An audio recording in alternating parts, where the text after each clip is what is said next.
The witness who stayed silent for 68 years. July 17th, 2023. The summer heat shimmered over Lake Tahoe, distorting the air above the western basin where massive industrial pumps had been draining water for nearly 3 weeks. Engineers from the Army Corps of Engineers had gathered at the Nevada-California border for what should have been a routine dam repair project, part of a $40 million infrastructure upgrade. The lakebed, normally hidden under hundreds of feet of crystal-clear alpine water, now lay exposed like an archaeological site, revealing decades of secrets that the deep had kept hidden.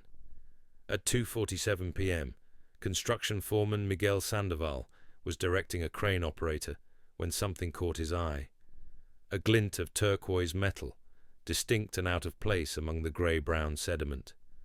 "Hold up," he said into his radio, squinting against the afternoon sun. "There's something down there? Looks like a vehicle." The crane operator repositioned, and the site supervisor, Janet Chen, descended the temporary scaffolding to get a closer look. What she saw made her immediately reach for her satellite phone. Buried in 40 feet of silt and zebra mussels, perfectly preserved by the cold, oxygen-poor depths of Lake Tahoe, was a 1954 Chevrolet Bel Air. Its distinctive turquoise and white paint scheme, though faded and covered in sediment, was unmistakable. The car sat upright, as if it had been carefully parked there decades ago. "This is Chen at the Tahoe Basin site," she said, her voice steady but urgent. "We need Nevada State Police and a forensic team. We've got a vehicle. Looks like it's been down here for decades. And Janet, there's something else." She paused, peering through the driver's side window, which had long since lost its glass to the pressure of the deep. "I think there might be remains inside." Within 2 hours, the site was transformed into a crime scene. Yellow tape cordoned off a 100-yard perimeter. Detective Maria Santos of the Nevada State Police Cold Case Unit arrived from Reno at 5:15 p.m., having made the normally 90-minute drive in just over an hour. Maria, 41 years old, with graying black hair pulled back in a practical ponytail, had spent the last decade of her career reopening forgotten cases. She'd solved 5 cold cases in her tenure, bringing closure to families who'd waited decades for answers. But standing at the edge of the drained lakebed, looking down at the Chevrolet below, she felt a familiar tingle of both excitement and dread. This case, she sensed immediately, would be different. The forensic team worked carefully through the evening, documenting every detail before attempting to move anything. High-resolution cameras captured the scene from dozens of angles. Ground-penetrating radar confirmed what Janet had glimpsed through the empty window frame. There were human remains in the vehicle, but they weren't in the passenger compartment. They were in the trunk. At 9:32 p.m., under the glare of portable floodlights that turned the excavation site into something resembling a film set, the crane slowly lifted the Chevrolet from its grave. Water streamed from every opening, and decades of accumulated lake sediment sloughed off in thick grey sheets. As the car was lowered onto a flatbed truck for transport to the State Forensic Laboratory in Reno, Maria circled it slowly, taking in every detail. The license plate, incredibly, was still attached. Nevada, 1955, with the number 7J8923. She photographed it from multiple angles and immediately radioed her partner back at headquarters. "Run a 1955 Nevada plate," she said.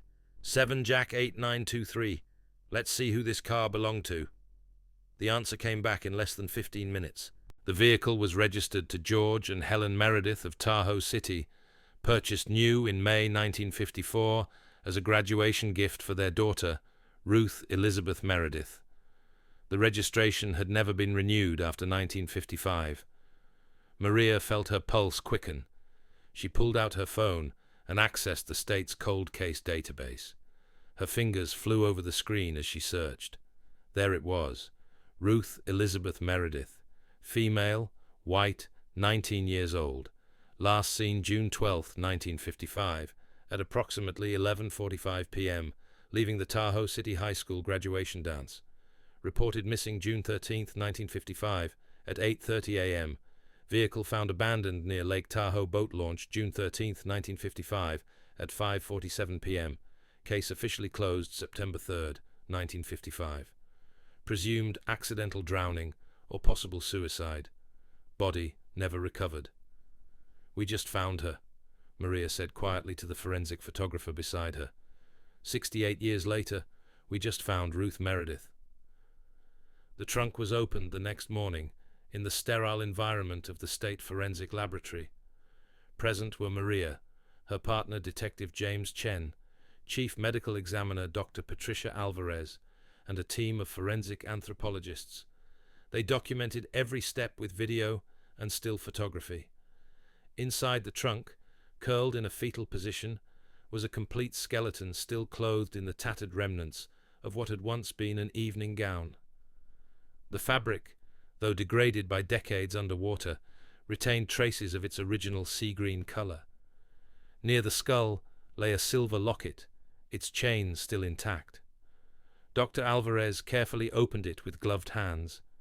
Inside was a tiny photograph, water-damaged but recognizable, a teenage girl with dark hair and a bright smile. On the opposite side of the locket, engraved in elegant script, were the initials REM. But it was what else they found in the trunk that would prove crucial to solving this 68-year-old mystery. Sealed inside a battered but still watertight metal document box, the kind soldiers used to protect important papers in the field, was a leather-bound diary. The box had been dented and scraped, but its rubber gaskets had held. When Dr. Alvarez carefully opened it, they found the diary inside, its pages yellow and fragile, but remarkably preserved. Maria's hands trembled slightly as she carefully turned the pages, each one protected by archival gloves.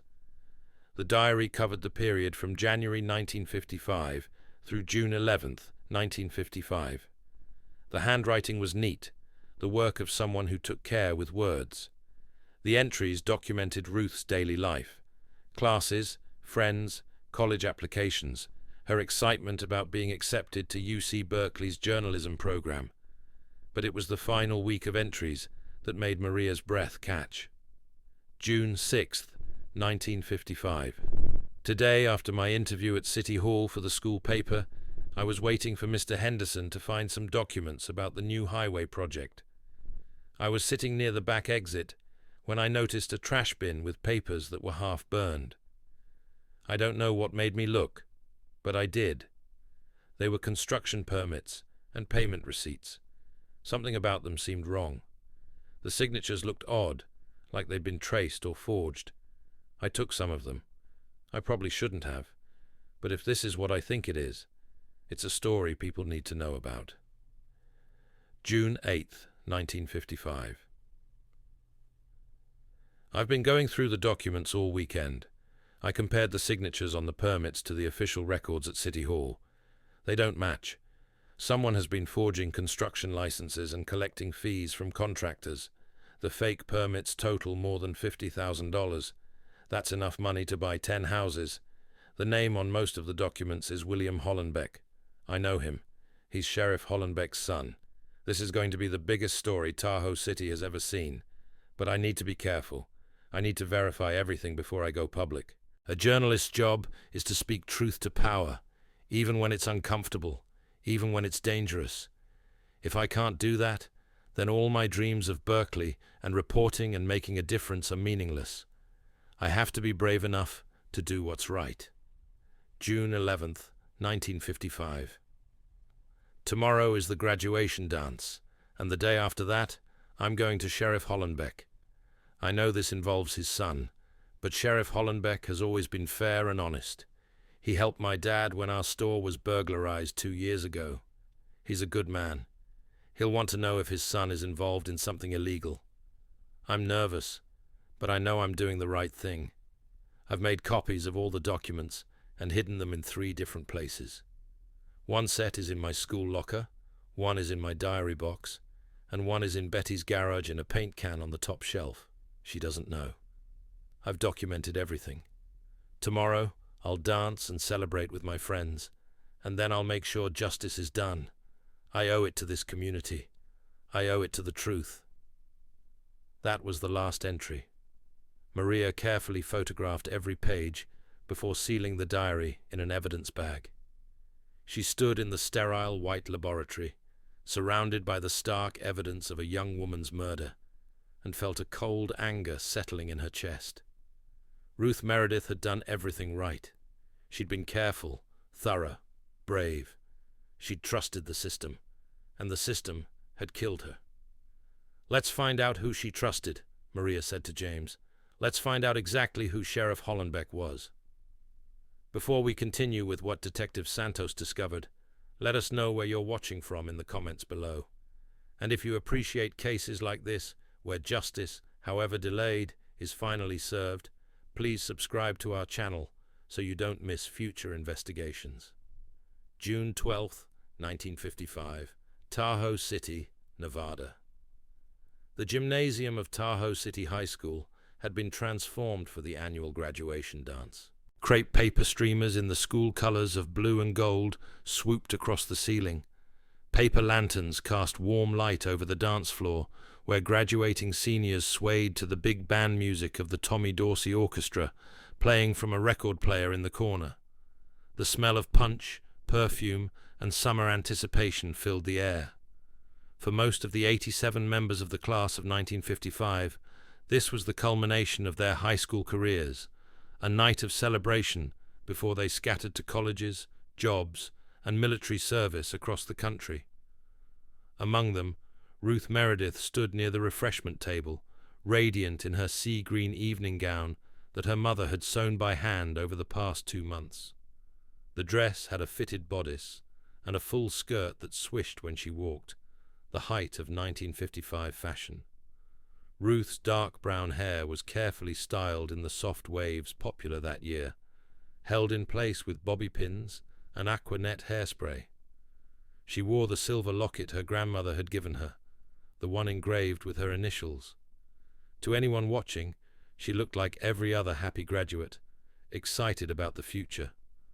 But Ruth's best friend, Betty Morrison, noticed the tension in her shoulders, the way she kept glancing toward the gymnasium entrance, the manila folder she kept close to her purse under the refreshment table. "You're still planning to go through with it?" Betty whispered, as they stood together watching their classmates dance. Ruth nodded, her expression determined. "Tomorrow morning, I'll call Sheriff Hollenbeck and ask to meet with him privately. I have all the evidence documented. Once he sees it, he'll have to investigate." She paused, then added more quietly, "I know it's his son, Betty. That's going to be hard for him. But hiding corruption is worse than exposing it, even when it hurts people you love." Betty squeezed her friend's hand. Ruth had been valedictorian, editor of the school newspaper, president of the debate club.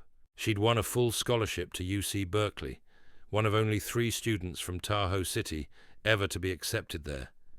She was brilliant, passionate, and absolutely fearless when she believed something was right. Betty admired her for it, but sometimes she worried that Ruth didn't understand how much danger could come from challenging powerful people. "Just be careful," Betty said. "Please." Ruth smiled, the same confident smile that had marked every achievement of her high school career. "I'm going to the sheriff, Betty. The law. What could be safer than that?" At 10:15 p.m., Johnny Parker, Ruth's lab partner from chemistry class and casual friend, asked her to dance.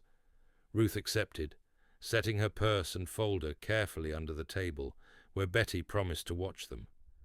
They danced to Stranger in Paradise, Ruth laughing at Johnny's attempts at conversation over the music. Through the crowd, she saw William Hollenbeck standing near the gymnasium door with 2 of his friends. William was 22, too old to be at a high school dance, but he'd graduated from Tahoe City High in 1951 and still liked to show up at school events, especially when his father, the sheriff, was present as a chaperone. William was watching her. Ruth looked away quickly, uncomfortable with the intensity of his stare. She didn't like William. He'd made crude comments to her in town before, suggestions that made her skin crawl. He had a reputation for drinking too much and getting into fights at the bars in South Lake Tahoe. Ruth had heard rumors that he'd been fired from 2 construction jobs for showing up drunk. The fact that he was involved in a corruption scheme didn't surprise her at all. The song ended, and Ruth thanked Johnny. She made her way back to the refreshment table, but Betty was gone, probably in the restroom. Ruth glanced at her watch. 11:20 p.m. The dance would end at 1 a.m., but she was thinking about leaving early. She felt restless, anxious to get tomorrow over with. Once she'd given the evidence to Sheriff Hollenbeck, she could relax and enjoy the rest of her summer before leaving for Berkeley in late August. Ruth Meredith. The voice came from behind her, deep and authoritative. She turned to see Sheriff James Hollenbeck standing there in his full uniform, his badge catching the light from the paper lanterns. James Hollenbeck was 52 years old, a tall man with broad shoulders and graying hair cut in a military style. He'd been sheriff of Tahoe City for 25 years, ever since returning from service in World War I. Everyone in town knew him, respected him. He'd coached Little League, led the fundraiser to build the new fire station, attended every town council meeting without fail. "Sheriff Hollenbeck," Ruth said, immediately feeling more at ease. "I didn't know you were chaperoning tonight." "Someone has to make sure you kids don't burn the place down," he said with a slight smile. Then his expression became more serious. "Actually, Ruth, I was hoping to talk to you for a minute. Privately, if that's all right. Maybe we could step outside." Ruth's heart began to beat faster. Had he somehow already found out about the documents? "Of course," she said. "Is something wrong?" "Nothing wrong," he assured her. "Just wanted to have a quick word about a city matter. Won't take more than a few minutes." They walked together toward the gymnasium exit. The music and laughter faded behind them as they stepped out into the cool mountain night. The parking lot was dimly lit, with cars parked in neat rows under the tall ponderosa pines that surrounded the school. Ruth could see the sheriff's patrol car, a blue and white 1954 Ford sedan with Tahoe City Sheriff painted on the door, parked near the entrance in the spot reserved for law enforcement. "What did you want to talk about?" Ruth asked, pulling her thin shawl tighter against the evening chill. Sheriff Hollenbeck looked around, as if checking to make sure they were alone. "I heard from Mr. Henderson at City Hall that you've been asking questions about construction permits. Doing research for the school paper," he said. Ruth felt a jolt of panic, but she kept her voice steady. "Yes, sir. I was writing an article about city government and development for my final project." The sheriff nodded slowly. "And did you happen to take any documents from City Hall? Mr. Henderson mentioned that some papers might have gone missing from a trash bin." Ruth hesitated. This was it, the moment she'd been preparing for, though she'd planned to do it tomorrow morning, on her terms, with all her evidence organized. But maybe this was better. Maybe fate was pushing her to act now. "Yes, sir," she said firmly. "I found documents in a trash bin that appeared to show fraudulent construction permits. I took them because I believed they were evidence of a crime. I was planning to bring them to you tomorrow morning, actually. I have them right inside in my folder. I documented everything." For a long moment, the sheriff said nothing. Then he smiled, but it wasn't the warm smile she'd expected. It was tight, controlled. "That's very civic-minded of you, Ruth. Very responsible. I tell you what, why don't you get those documents right now, and we can drive over to my office.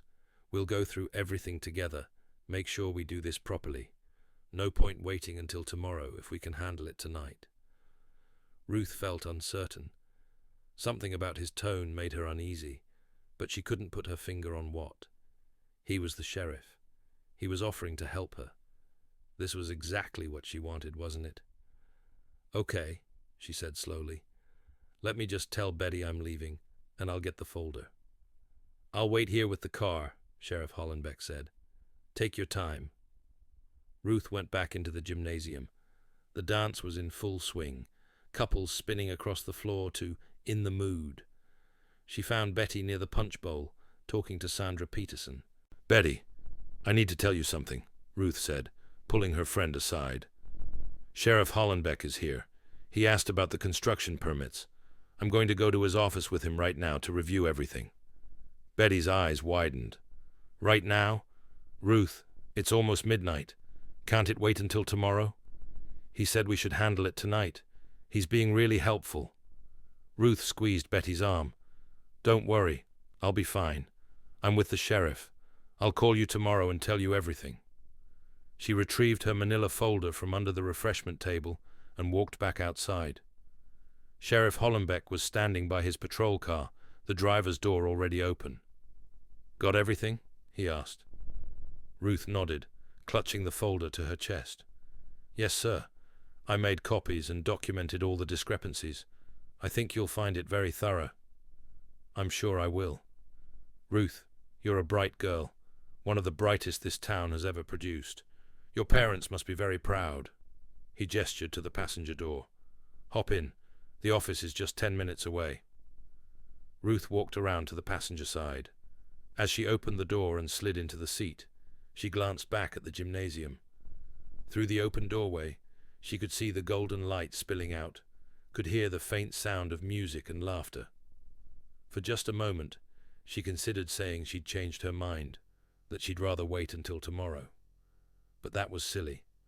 She was with Sheriff Hollenbeck. She was safe. She closed the door.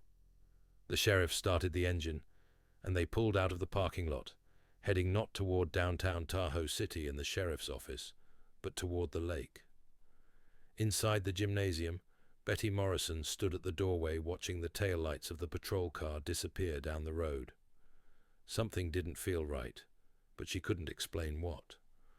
She went back to the dance, pushing her uneasiness aside. Ruth was with the sheriff. What could possibly go wrong?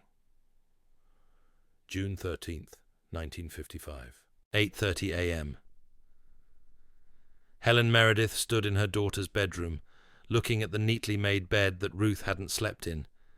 The sea-green dress Ruth had worn to the dance was not hanging in the closet.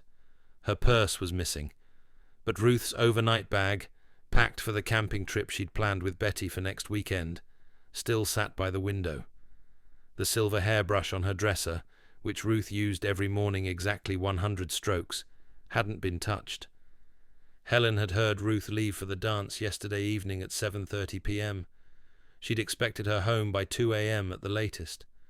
When Helen had woken at 3 a.m. and seen that Ruth's bedroom light was still off, she'd felt the first flutter of worry. By 7 a.m., when Ruth hadn't appeared for breakfast, worry had turned to real fear. Ruth was responsible, always had been. She called when she was running late. She left notes if plans changed. This silence was completely unlike her. George Meredith, Ruth's father, had already driven to Betty Morrison's house.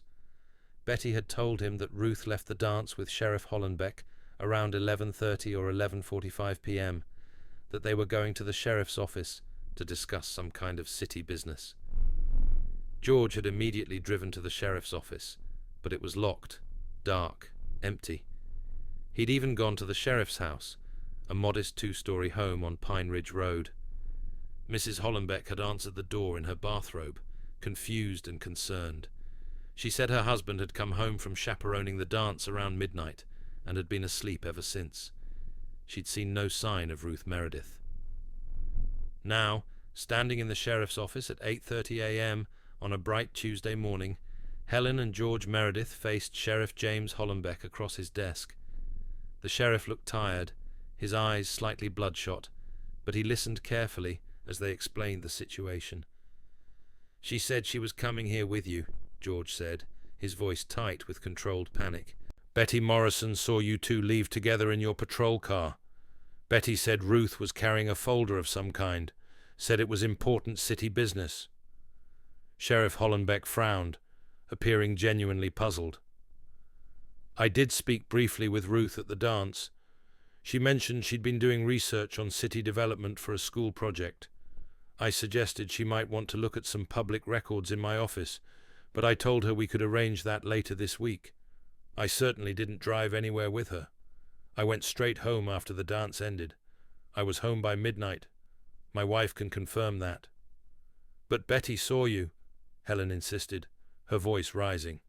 She saw Ruth get into your patrol car. Mrs. Meredith, the sheriff said gently. Betty must have been mistaken.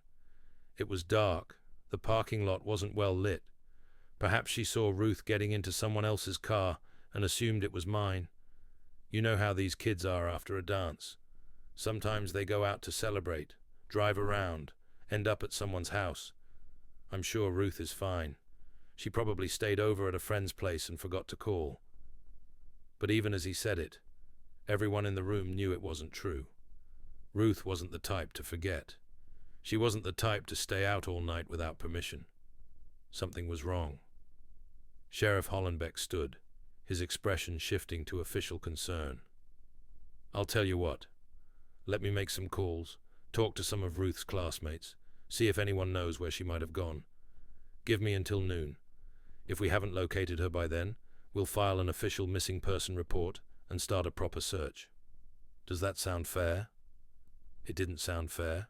It sounded like a delay. But what choice did they have? George nodded reluctantly. Noon, he said.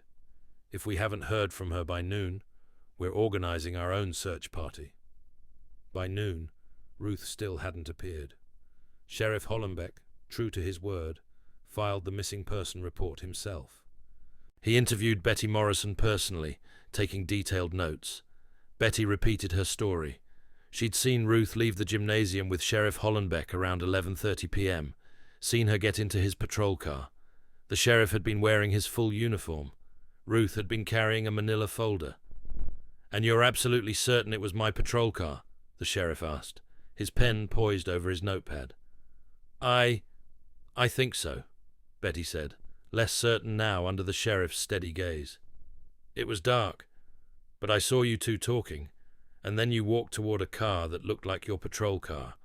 I assumed... You assumed, the sheriff repeated gently. But you didn't actually see us drive away together.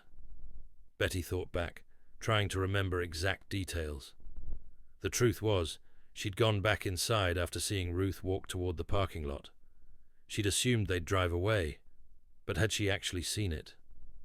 I don't know, she admitted. I went back inside pretty quickly. The sheriff nodded, making a note. I understand. These details can be confusing. Don't worry, Betty. We'll find Ruth. By 3 p.m., volunteer search parties had been organized. Dozens of Tahoe City residents combed the woods around the high school, walked the shoreline of the lake, searched the roads leading out of town. The prevailing theory, promoted by Sheriff Hollenbeck, was that Ruth had experienced some kind of emotional crisis related to leaving for college and had either run away or, more grimly, had harmed herself. These young people, he told the search volunteers grimly, they get overwhelmed by the pressure sometimes. Going to a big university like Berkeley, leaving their families for the first time. It can be too much. We need to check the lake shore very carefully. And the woods. Look for any signs of distress. At 5:47 p.m., Deputy Frank Morrison, Betty's father, made the discovery everyone had been dreading. Ruth's turquoise Chevrolet Bel Air was parked at the public boat launch at Lake Tahoe, about 2 miles from the high school.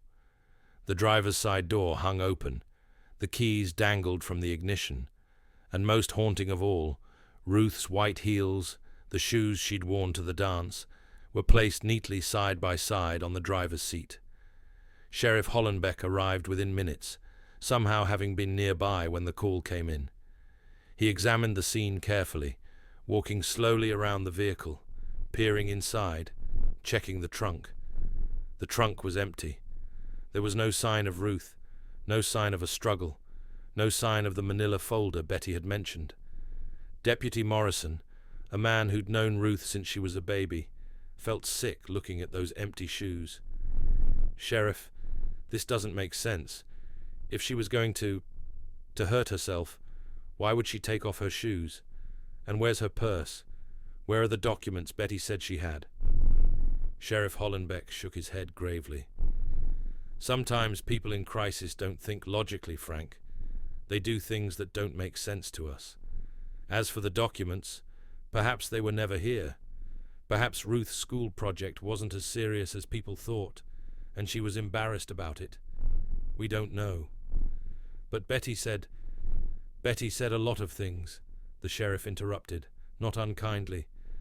But when I interviewed her, she admitted she wasn't sure what she saw. It was dark. She was confused. These kids, after a dance, emotions running high, memory becomes unreliable. A thorough search of the boat launch area began immediately. Divers checked the water near the shore, but Lake Tahoe was treacherously deep in most places, dropping to more than 1,000 feet within a short distance from shore. With 1955 technology, they could only search depths of about 30 feet. Beyond that, the lake kept its secrets. The search continued for 3 more days. Bloodhounds tracked Ruth's scent from the boat launch back toward town, then lost it on the paved highway. Search planes flew low over the mountains and forests surrounding Tahoe City. Volunteers knocked on doors, checked abandoned buildings, searched ravines and hiking trails. Nothing. There was one more witness who tried to come forward, but his testimony was quickly dismissed. Thomas Kirkland, a 20-year-old busboy at the Silver Pine Diner, had been driving home from his late shift around 2 a.m. on June 13th when he passed the boat launch. He reported seeing a patrol car parked near the water. He'd seen a man in uniform doing something near the edge of the dock, something that involved pushing or dragging something heavy wrapped in canvas. I saw him push it into the water, Thomas told Deputy Morrison on June 15th. There was a big splash. Then he just stood there for a while, looking at the water. I figured it was police business, you know? Maybe contraband or something they were disposing of. I didn't think much of it until I heard about the missing girl. Deputy Morrison brought this statement to Sheriff Hollenbeck. The sheriff listened carefully, then shook his head. Thomas Kirkland, he said slowly. Isn't he the kid who was arrested last year for stealing from the diner cash register? He was arrested, Morrison admitted, but the charges were dropped. The owner said it was a misunderstanding. Still, the sheriff said, a troubled young man with a history of dishonesty, and he claims he saw a patrol car at 2 a.m. I was home in bed by midnight. My wife will testify to that. We have exactly 1 patrol car in this town, Frank, and it was parked in my driveway all night. Either Kirkland is lying, or he saw something else and got confused about what it was. Probably fishermen loading equipment. You know how these lake people are, out at all hours. The statement was noted in the file, but given little weight. Thomas Kirkland left town 2 weeks later, moving to Reno. He never spoke publicly about what he'd seen again. On September 3, 1955, Sheriff James Hollenbeck filed his final report on the disappearance of Ruth Elizabeth Meredith. The conclusion was stark. Ruth Meredith, age 19, last seen June 12, 1955, at approximately 11:30 p.m., leaving her high school graduation dance. Subject's vehicle located at Lake Tahoe boat launch, driver door open, keys in ignition, subject's shoes on driver's seat. Extensive search of area conducted June 13 to 16, 1955, with no evidence of subject found. Subject had recently been accepted to University of California, Berkeley, which may have caused emotional distress related to leaving home and family. Evidence suggests subject drove to lake in state of psychological crisis, removed shoes, and entered water, resulting in accidental drowning or possible suicide. Body not recovered due to lake depth and current conditions. Case status, closed, presumed deceased. Helen and George Meredith refused to accept this conclusion. They hired a private investigator in 1957, a former police detective from Reno named Marcus Shaw.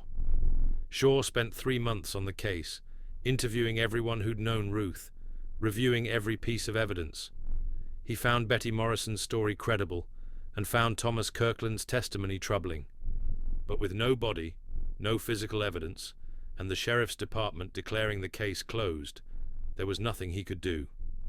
Shaw's report, filed in March 1958, raised questions about the investigation, but offered no answers. George Meredith died of a heart attack in 1972. He was 62 years old. Friends said he'd never recovered from losing Ruth, that something in him had broken that June night and never healed. Helen lived another 11 years, dying in 1983 at age 71. She'd kept Ruth's room exactly as it had been, unchanged for 28 years, a shrine to a daughter who'd never come home. She'd placed advertisements in newspapers across California every year on Ruth's birthday, hoping someone had seen her, hoping against all logic and reason that Ruth was still alive somewhere.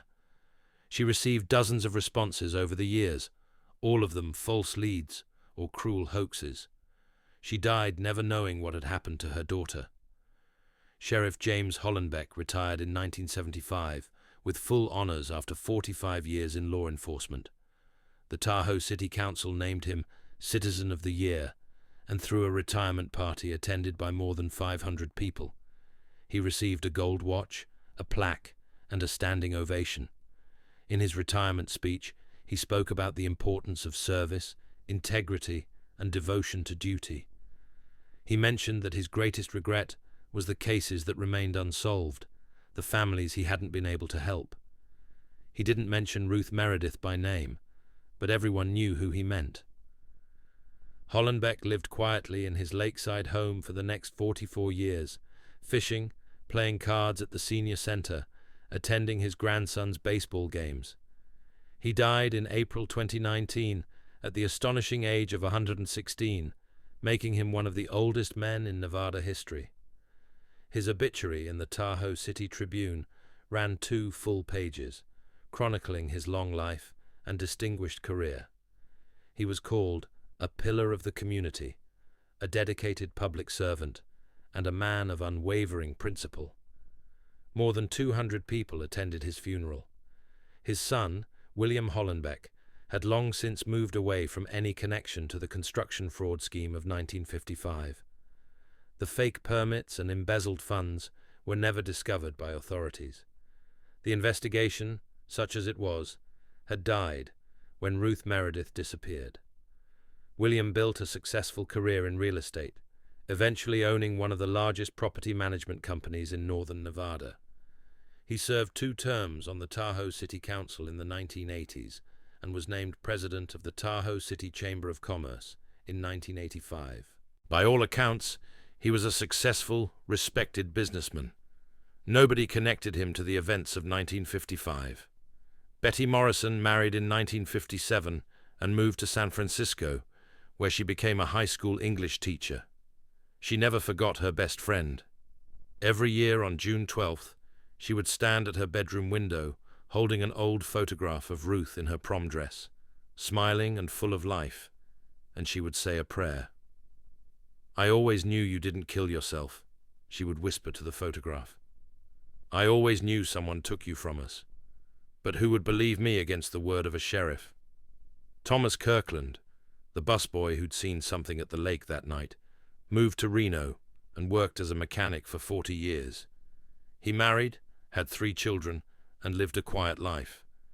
But he never forgot what he'd seen. He told his wife about it once, on their wedding night, whispering in the darkness that he'd witnessed something terrible and had been too scared to speak up. She'd held him and told him it wasn't his fault, but Thomas knew differently. For 68 years, he carried the weight of his silence. July 18th, 2023. The investigation begins. Detective Maria Santos sat in her office in the Nevada State Police headquarters in Reno, surrounded by boxes of files, photographs, and evidence from the Ruth Meredith case. It had been 24 hours since the car was pulled from Lake Tahoe, and she'd barely slept. The forensic analysis was ongoing, but preliminary findings had already yielded crucial information. The skeleton in the trunk was definitely Ruth Meredith. DNA extracted from a molar tooth had been compared to a sample provided by Emma Collins, Ruth's great-niece, the daughter of Ruth's younger brother, who'd been only 12 when Ruth disappeared. The match was conclusive, 99.97% probability of familial relationship. But Dr. Alvarez's examination had revealed something else, something that contradicted the 1955 conclusion of suicide. The skull showed clear evidence of trauma, a depressed fracture of the temporal bone on the right side, consistent with a blow from a blunt object or impact against a hard surface. The fracture pattern and the associated crack lines suggested significant force. This wasn't someone who'd accidentally hit their head while drowning. This was someone who'd been struck hard enough to kill, or at least incapacitate. This was not a suicide, Dr. Alvarez had said firmly at the morning briefing. Ruth Meredith died from blunt force trauma to the head. Whether someone struck her, or she was pushed and hit something, I can't say for certain. But she didn't walk into that lake and drown. She was dead or dying when she was placed in that trunk. Maria had immediately ordered a complete re-examination of the original case file from 1955. The Tahoe City Sheriff's Department had transferred all records more than 100 years old to the state archives, and Maria had spent the previous evening reading through faded typewritten reports and looking at grainy black and white photographs. What she found troubled her deeply. The original investigation had been cursory at best, actively misleading at worst. Betty Morrison's initial statement clearly placed Ruth leaving with Sheriff Hollenbeck, but later reports showed her backing away from that certainty. Thomas Kirkland's eyewitness account of seeing a patrol car at the lake at 2 a.m. had been dismissed with barely a second thought. The sheriff's alibi, provided by his own wife, had been accepted without question. And then there was the matter of the missing documents. Multiple witnesses, including Ruth's parents and Betty Morrison, had mentioned that Ruth was working on a school project about city government and had found evidence of corruption. But no such evidence had ever been located.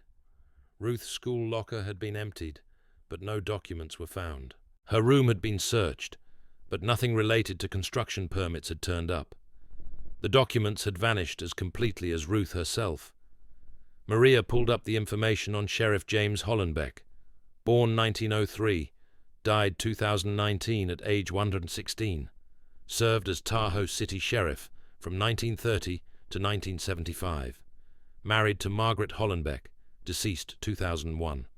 One son, William Hollenbeck, born 1933, currently 90 years old, residing in South Lake Tahoe.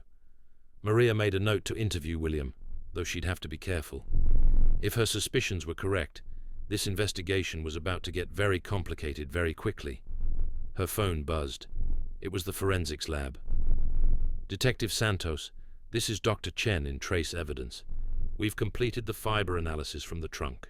You need to see this. Maria drove back to the lab in Reno, arriving just after 2 p.m. Dr. Chen, a small woman with graying hair and eyes magnified behind thick glasses, led her to a comparison microscope. We found multiple fibers in the trunk, she explained. Some from Ruth's dress, which makes sense. But we also found other fibers, dark blue wool, caught on a rough edge of the trunk latch mechanism. The fibers show characteristics consistent with law enforcement uniforms manufactured in the 1950s. Maria leaned over the microscope, looking at the distinctive weave pattern. Can you be more specific? We checked with the Nevada Law Enforcement Museum. They keep samples of all official uniforms used by state and local police departments throughout Nevada's history. The weave pattern, dye composition, and fiber analysis match regulation Sheriff's Department uniforms manufactured between 1950 and 1960. The specific supplier was Whitmore Uniform Company out of Sacramento, which exclusively supplied Nevada law enforcement agencies during that period. So someone wearing a sheriff's uniform in the 1950s opened that trunk? Maria said slowly. Not just opened it, Dr. Chen corrected. The fibers were caught on the latch, which means they were deposited when the trunk was being closed forcefully. The angle of the fiber catch suggests someone leaning over the trunk, pushing down hard to make sure it latched completely. Maria felt her pulse quicken. What else did you find? Dr. Chen led her to another station. Bloodstains, Multiple spots on the trunk carpet, all the same type. AB positive. That's Ruth's blood type, according to her medical records. But here's what's interesting. She pointed to a photograph showing a close-up of one of the bloodstains. This stain has paint particles embedded in it. Microscopic analysis shows zinc chromate, a primer compound used in automotive manufacturing in the 1950s. The paint is silver grey, not turquoise. Ruth's blood came into contact with a painted metal surface that wasn't part of her own car, then transferred to the trunk. She hit her head on something else, Maria said. Another vehicle? That's what the evidence suggests. The pattern of the blood spatter, and the amount indicates she sustained the head injury somewhere else, then was placed in the trunk while still bleeding. There was more. Soil analysis from the trunk's floor mat showed traces of mineral composition that didn't match the lake bed where the car was found. The soil contained higher concentrations of iron oxide and decomposed granite, a composition more consistent with the mountainous residential areas of Tahoe City. Someone had walked around an area with that type of soil, then stepped into or near the trunk, leaving microscopic traces. Can you match the soil to a specific location? Maria asked. Not precisely, Dr. Chen admitted, but we can narrow it down to specific neighborhoods based on geological surveys. I'm working on that now. Maria returned to her office and pulled out a 1955 map of Tahoe City. She marked the location of the high school where Ruth was last seen, the boat launch where her car was found, and the residential areas that matched the soil composition. One area stood out, Pine Ridge Road and the surrounding neighborhoods. Upper middle-class homes built in the 1920s and 1930s on lots carved from mountainside. The soil there would have exactly the composition found in the trunk. She checked the address of Sheriff James Hollenbeck's residence in 1955, 447 Pine Ridge Road. Maria sat back in her chair, her mind racing. The evidence was circumstantial, but building into a coherent picture. Ruth had been working on an investigation into corruption involving William Hollenbeck. She'd planned to bring her evidence to Sheriff Hollenbeck. She'd been seen leaving with the sheriff. Her blood had mixed with paint from a vehicle that wasn't her own, a vehicle that had likely been in contact with soil from the sheriff's neighborhood. She'd been placed in her own trunk by someone wearing a sheriff's uniform. And 68 years later, her body was discovered in the deepest part of Lake Tahoe, hidden where it might never have been found. But she needed more than circumstantial evidence. She needed something definitive. And she needed to understand exactly what Ruth had been investigating. If she could prove that William Hollenbeck had been involved in corruption serious enough to motivate murder, it would provide the missing motive. Maria picked up her phone and called the Tahoe City Records Office. This is Detective Maria Santos with the Nevada State Police. I need to request all construction permit records from 1954 and 1955. Yes, all of them. I'll be there tomorrow morning to review them personally. Before she left the office that evening, Maria made one more call, this time to a number in Reno that she'd looked up from Thomas Kirkland's driver's license records. The phone rang 4 times before an elderly man answered, his voice cautious. Mr. Kirkland? This is Detective Maria Santos with the Nevada State Police Cold Case Unit. I'm calling about something you witnessed in June of 1955, near Lake Tahoe. I'd like to talk to you about Ruth Meredith. There was a long silence. Then Thomas Kirkland, now 88 years old, said quietly, I've been waiting for this call for 68 years. July 20th, 2023. Maria sat in Thomas Kirkland's modest living room in a Reno retirement community, listening to him describe the night that had haunted him for nearly 7 decades. Thomas was frail now, his hands shaking slightly as he held a cup of tea, but his memory of that night was crystal clear. I was driving home from my shift at the Silver Pine Diner, he said. It was around 2 a.m., maybe a little after. I passed the boat launch, and I saw a patrol car parked right near the water's edge. The lights were off, but I could see the shape of it in the moonlight. And I saw Sheriff Hollenbeck. I'd seen him around town plenty of times. He was doing something near the dock, pushing something heavy. It was wrapped in canvas or tarp, tied with rope. He pushed it off the dock into the water. There was a big splash, and then he just stood there for a long time, maybe 10 minutes, just staring at the water. "And you reported this?" Maria asked gently. "I did. I told Deputy Morrison 2 days later, after I heard about Ruth Meredith being missing. But Sheriff Hollenbeck said I must have been mistaken, said he was home in bed. He brought up that I'd had trouble with the law before, some stupid mistake where I'd been accused of stealing money from the diner. The charges were dropped, but it was on my record. He made it sound like I was lying or confused. And I was just a kid, 20 years old, working a minimum wage job. He was the sheriff. Everyone believed him instead of me." "Why didn't you push harder?" Maria asked, though she thought she already knew the answer. Thomas looked at her with rheumy eyes. "Detective, in 1955, the sheriff was the law. If the sheriff said something didn't happen, it didn't happen. And I was scared. Scared of what he might do to me if I kept talking. Scared that I'd be labeled a troublemaker or worse. So I kept my mouth shut. I moved away a few weeks later, tried to forget about it. But you don't forget something like that. You carry it with you your whole life. I could have saved her, maybe, if I'd been braver. Or I could have at least gotten her justice sooner. Instead, I stayed quiet, and Ruth Meredith has been at the bottom of that lake for 68 years. "Mr. Kirkland," Maria said firmly, "Ruth Meredith was already dead when you saw the sheriff at the lake. There was nothing you could have done to save her. But what you can do now is help me get her justice. I need you to give me a sworn statement, everything you remember from that night. Will you do that?" Thomas nodded, tears running down his weathered cheeks. "Yes. God, yes. I've been waiting for someone to ask me for 68 years. Maria recorded his statement for 2 hours, going over every detail multiple times. When she left, she had a crucial piece of eyewitness testimony, placing Sheriff Hollenbeck at the lake at 2 a.m., directly contradicting his alibi. It wasn't enough by itself. A 68-year-old memory from an 88-year-old man wouldn't be enough to convict anyone in court. But combined with the physical evidence, it was becoming a compelling case.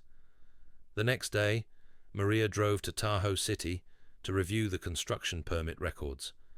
She spent 6 hours in the dusty records room of City Hall, going through boxes of files from 1954 and 1955. What she found was remarkable. Between February 1954 and June 1955, there had been a boom in residential construction around Lake Tahoe. Dozens of new houses had been built, each requiring multiple permits for foundation work, electrical systems, plumbing, and final occupancy. But as Maria compared the permits to the official contractor registration database, she found discrepancies. 7 construction companies had submitted permit applications and collected fees during this period. But only 3 of those companies were officially registered with the state of Nevada. The other 4 companies, Mountain Vista Contractors, Sierra Pine Construction, Tahoe Summit Builders, and Lakeside Development LLC, had no business licenses, no tax records, no official existence whatsoever. Yet they'd collected over $53,000 in permit fees from legitimate contractors who wanted to expedite their applications. Maria pulled the permit applications for these 4 fake companies. The signatures on all of them appeared similar, all signed by one William H. Contractor's agent. The handwriting matched across all documents. Someone had created 4 fake construction companies, collected money from contractors who thought they were paying legitimate permit fees, then disappeared with the money. She compared the handwriting on the permit applications to known samples of William Hollenbeck's signature from his voter registration, property tax records, and marriage license. It wasn't a perfect match. William had been attempting to disguise his handwriting, but the underlying characteristics were consistent. The way he formed his capital W, the distinctive loop in his lowercase l, the angle of his H. It was him. Maria now had motive. Ruth Meredith had discovered a $53,000 fraud operation run by the sheriff's son. In 1955, that was enough money to buy 10 houses. It was enough money to motivate murder. But she still needed one more piece. Definitive proof that Sheriff Hollenbeck himself had killed Ruth. The circumstantial evidence was strong, but Maria knew that 68 years after the fact, proving murder beyond a reasonable doubt would be nearly impossible. James Hollenbeck was dead. There could be no confession, no interrogation, no day in court, unless she could find something in his own words. Maria returned to her office and requested access to Sheriff Hollenbeck's personal papers, which had been donated to the Tahoe City Historical Museum after his death in 2019. The museum curator, a pleasant woman named Margaret Foster, met her at the museum's archive on July 22nd. "We have several boxes of Sheriff Hollenbeck's papers," Margaret explained, as she led Maria into a climate-controlled storage room. "Personal correspondence, commendations, photographs, that sort of thing. His son William donated everything after the funeral, said he wanted his father's legacy preserved. We've been meaning to catalogue it all properly, but we're a small museum with limited staff. Most of it's just been sitting here." Maria opened the first box. Photographs of a young James Hollenbeck in his World War I uniform, letters from his mother, a diary from his early days as a deputy in 1925. She worked through box after box, finding little of relevance to the 1955 case. She was beginning to lose hope when she opened the sixth box and found a collection of leather-bound journals.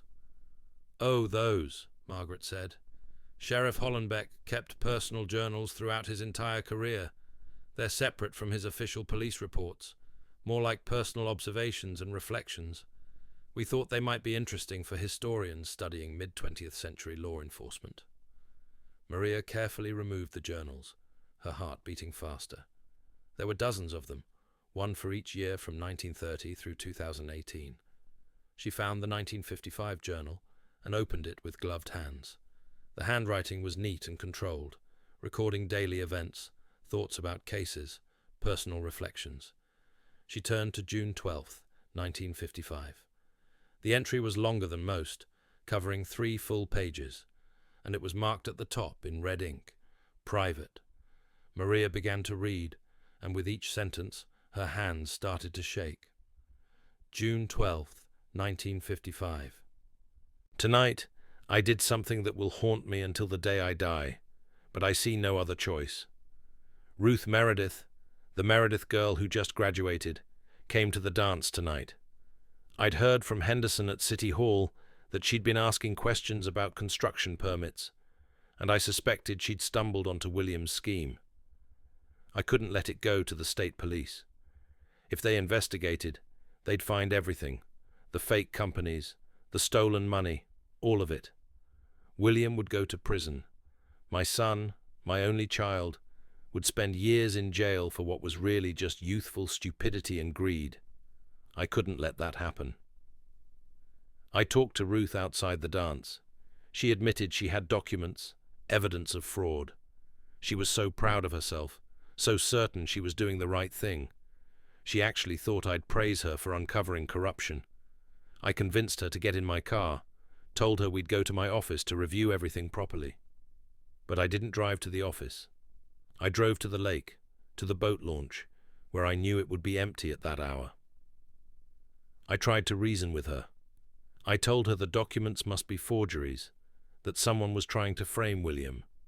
I offered her money to forget about it, to leave for Berkeley and never mention it again. I offered her $5,000 of my own savings, but she refused. She said she had copies hidden in multiple places, that even if she destroyed her set, the truth would come out. She said she was going to contact the state police directly if I wouldn't help her. I saw my son's life collapsing, everything we'd worked for, and I panicked. There was a struggle. She tried to run back to the car. I grabbed her. We fought. She was stronger than I expected, desperate. She scratched my face, tore my uniform. I pushed her away from me, trying to control the situation, but she stumbled backward and hit her head on the bumper of my patrol car. There was a horrible sound, metal on bone. She collapsed immediately. I checked for a pulse. She was still breathing, but barely, unconscious. I knew if I called for help, if she woke up in a hospital, everything would come out anyway. William would still go to prison. My career would be over. I'd be arrested for assault. Everything would be ruined. I made the decision in that moment. It took me perhaps 10 seconds. I opened the trunk of her car and put her inside. She was still breathing, but I knew she wouldn't last long with that head injury. I took the documents from her hands, the manila folder with all her evidence. I would burn them later.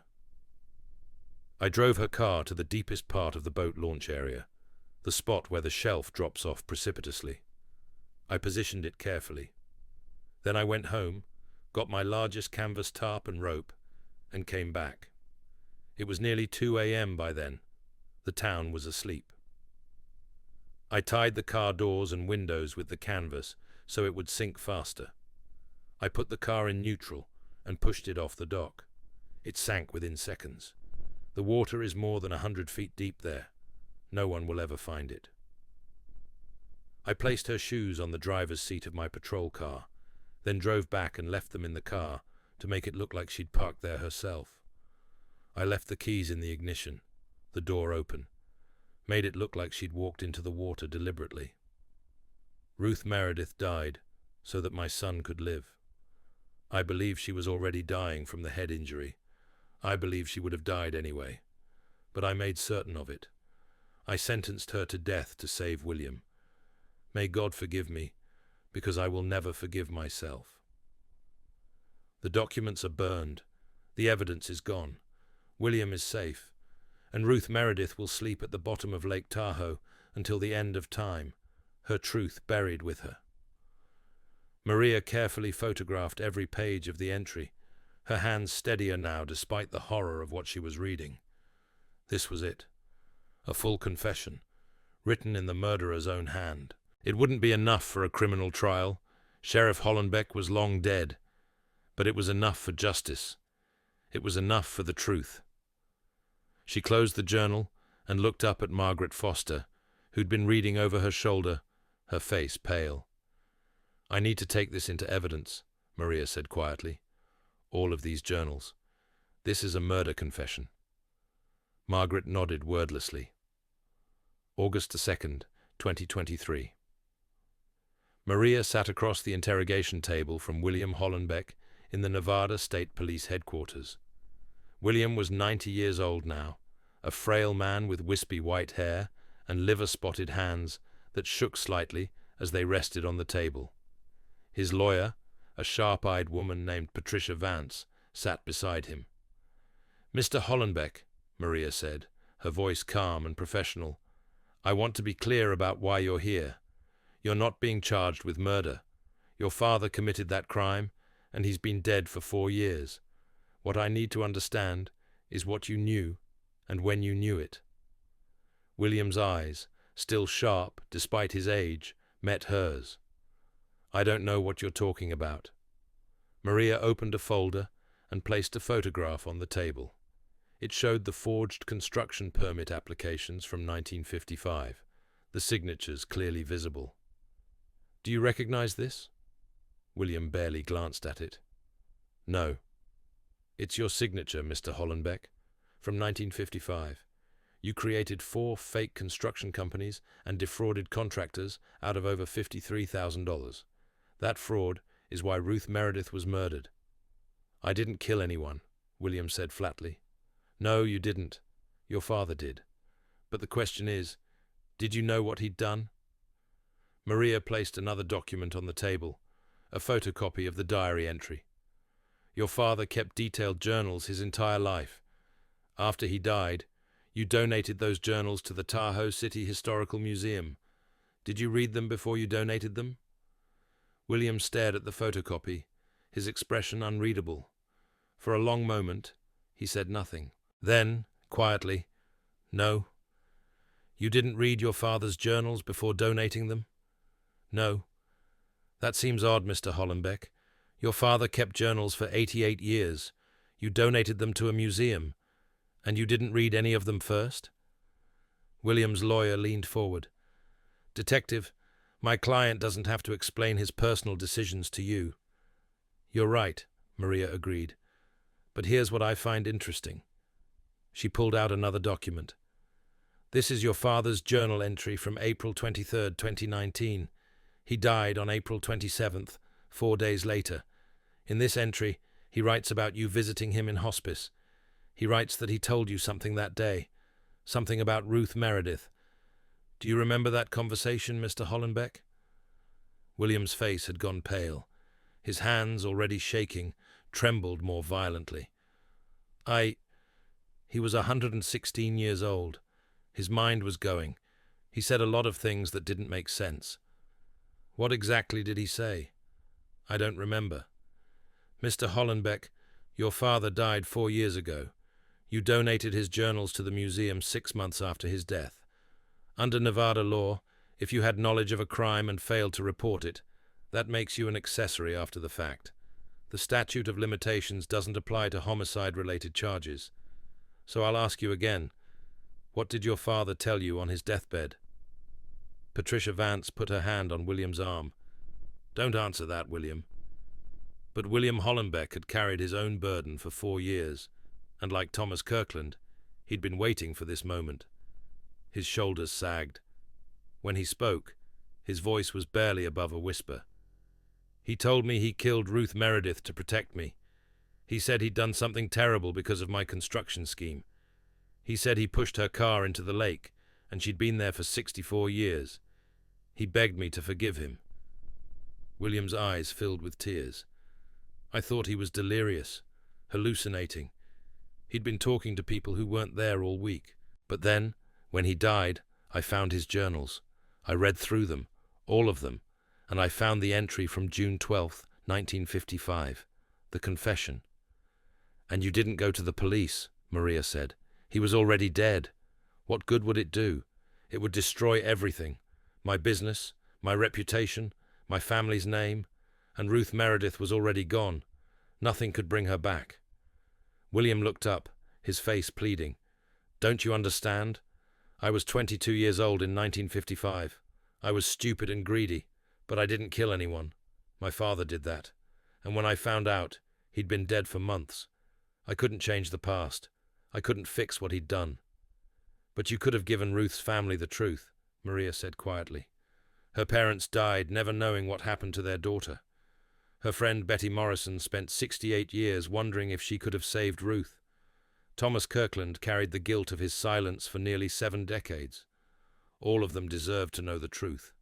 And you had it. You had your father's written confession, and you donated it to a museum where it sat in a box, unread, for 4 more years. William broke down completely, sobbing into his hands. His lawyer tried to comfort him, but he was inconsolable. Maria stood. William Hollenbeck, you're under arrest for obstruction of justice and accessory after the fact to murder. You have the right to remain silent. November 15th, 2023. The trial of William Hollenbeck lasted 3 weeks. The prosecution, led by Nevada State Attorney General Rebecca Marsh, presented a damning case.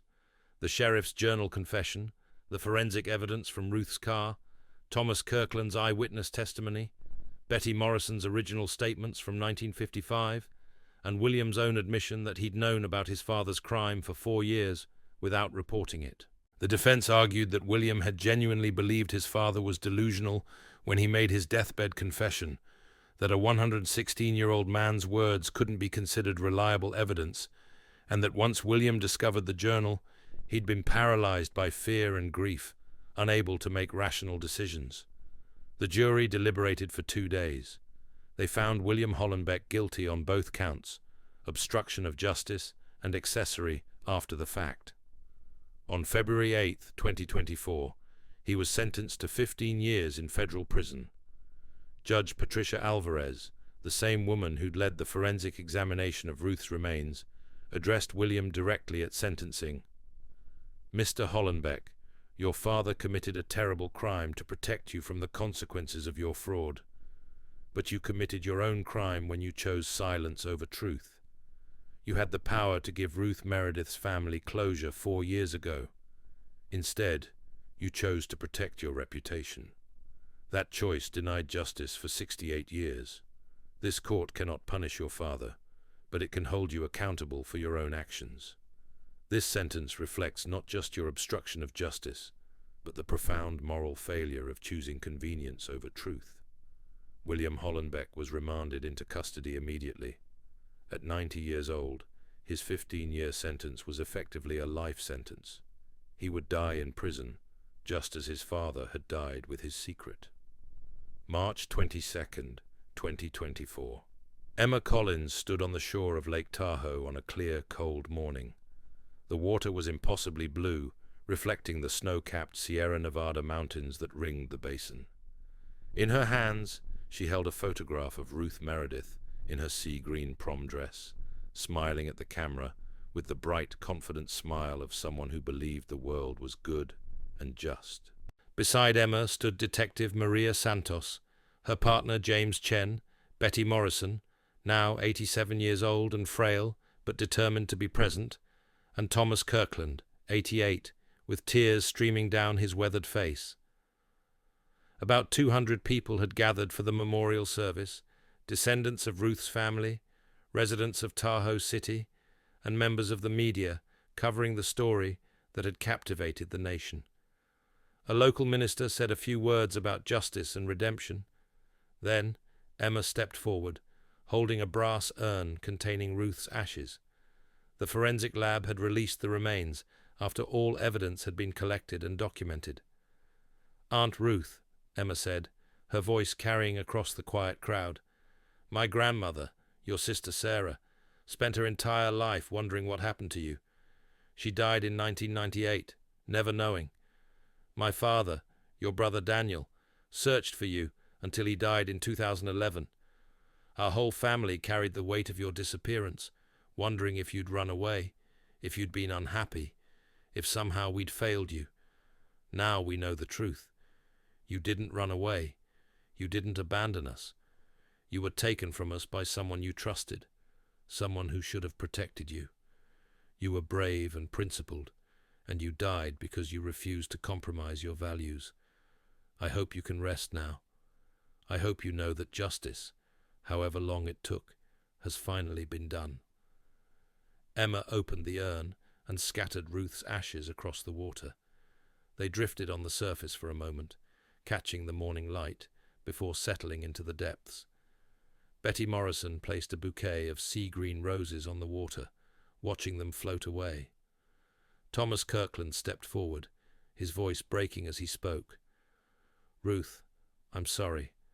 I'm sorry I didn't speak up louder in 1955. I'm sorry I let fear silence me. I've carried you with me every day for 68 years. I hope, wherever you are, you can forgive me." As the ceremony concluded, Maria Santos pulled out her phone and took one final photograph of the scene. The lake, the mountains, the scattered roses floating on the water, and the crowd of people gathered to remember a young woman who died trying to do the right thing. That afternoon, Maria returned to her office and opened the Ruth Meredith case file one last time. She'd compiled more than 800 pages of reports, forensic analyses, witness statements, and historical documents. The case had taken 7 months of her life, consumed her thoughts, and challenged everything she thought she knew about justice and truth. On the final page of her report, she wrote, "Case 2023 CM 0847, Ruth Elizabeth Meredith, deceased June 12, 1955. Cause of death, blunt force trauma to the head, followed by asphyxiation in vehicle trunk. Perpetrator, Sheriff James Hollenbeck, deceased 2019. Motive, protection of son William Hollenbeck from prosecution for construction fraud totaling $53,000. Method, victim lured to remote location under pretense of official police business, struck during struggle, placed in trunk of own vehicle, Vehicle pushed into Lake Tahoe at depth exceeding 100 feet. Body recovered July 17, 2023, after lake drainage for dam repair. Accomplice, William Hollenbeck, accessory after the fact, convicted February 2024. Justice delayed, 68 years, 7 months, 5 days. Justice denied, never. Ruth Meredith sought truth. It took 7 decades, but the truth finally found her. Case closed.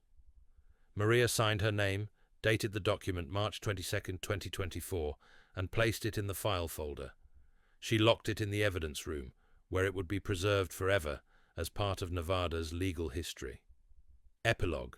The Tahoe City Council held a special session on April 15, 2024. They voted unanimously to remove Sheriff James Hollenbeck's name from the town's memorial wall, where it had been inscribed in 1975 as Citizen of the Year. In its place, they installed a new bronze plaque. In memory of Ruth Elizabeth Meredith, 1936-1955. A young woman of courage, integrity, and unwavering commitment to truth. Ruth sought to expose corruption and was murdered by those who should have protected her. May her story serve as a permanent reminder that power without accountability leads to tyranny, and that silence in the face of injustice is its own form of complicity. Justice may be delayed, but it is never truly denied. The plaque was installed in the lobby of Tahoe City Hall, directly opposite the entrance, where every person entering the building would see it. Betty Morrison attended the unveiling ceremony. She stood before the plaque for a long time, her hand pressed against the cool bronze, and whispered words that only she and Ruth would ever know. Thomas Kirkland died peacefully in his sleep on June 10, 2024, 3 months after Ruth's memorial service. His family said that in his final weeks, he seemed more at peace than he'd been in years, as if a burden had finally been lifted from him. William Hollenbeck served 14 months of his sentence before dying of a stroke in federal prison in April 2025. He was 91 years old. His obituary mentioned his business success, but was dominated by references to his role in the Ruth Meredith case. The Hollenbeck name, once one of the most respected in Tahoe City, became synonymous with corruption and cover-up. Detective Maria Santos continued working cold cases for the Nevada State Police. She solved 3 more cases over the next 2 years, but she would later say that the Ruth Meredith investigation was the most important case of her career, not because of its complexity, but because of what it taught her about the enduring power of truth. Ruth's diary was eventually published, with the permission of her family, as The Last Witness, the Diary of Ruth Meredith.